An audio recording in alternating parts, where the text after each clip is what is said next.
একদা সম্রাট তার এক বেগমের প্রতি কি যেন একটা বিশেষ কারণে অতিশয় ক্ষুব্ধ হয়েছিলেন।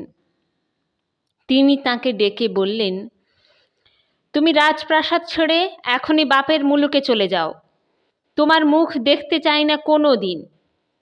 মহিষী কাঁদো কাঁদো হয়ে সম্রাটের কাছে ক্ষমা প্রার্থনা করলেন, কিন্তু সম্রাট অত্যন্ত কঠিন, ক্ষমা করতে মোটেই তিনি প্রস্তুত নন।